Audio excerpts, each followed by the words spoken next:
gbogbo àwọn áńgẹ́lì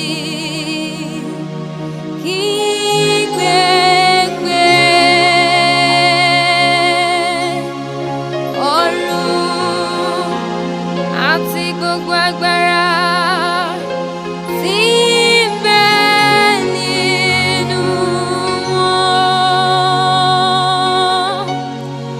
Ìwọ lẹni tí àwọn kérúbù àti àwọn séráfù kígbe pé nígbà gbogbo.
Nígbà tí wọ́n tẹ ọgbà fara rẹ̀ láti gbà ènìyàn rẹ̀ là, ìwọ kò kórìíra inú níyà. Nígbà tí wọ́n ṣẹ́gun oró ikú tán, ìwọ ṣíjọba run sílẹ̀ fún gbogbo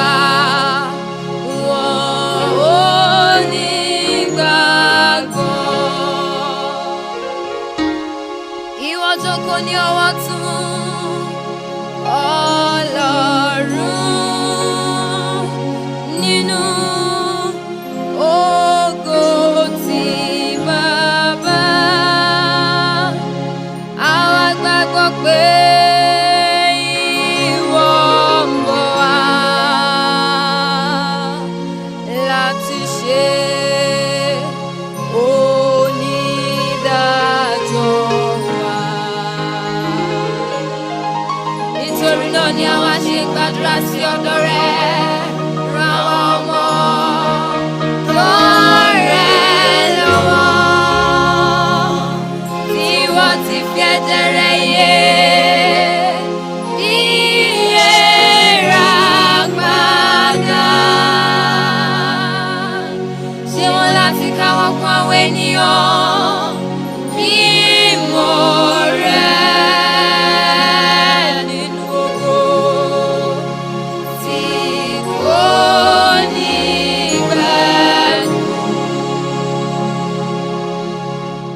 kí o sì fúnbùkún fún àwọn ènìyàn ìní rẹ̀.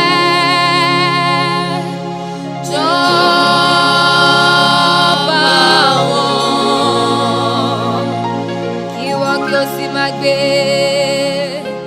wọn sókè láéláé. Àwa gbé ọ̀gá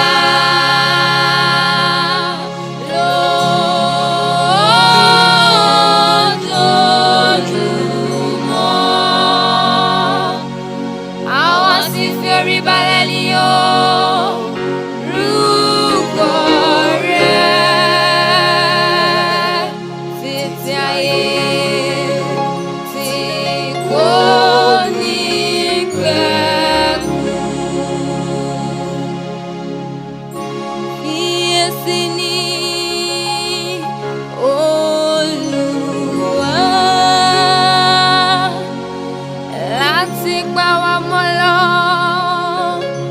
ní àìlẹ́ṣẹ̀.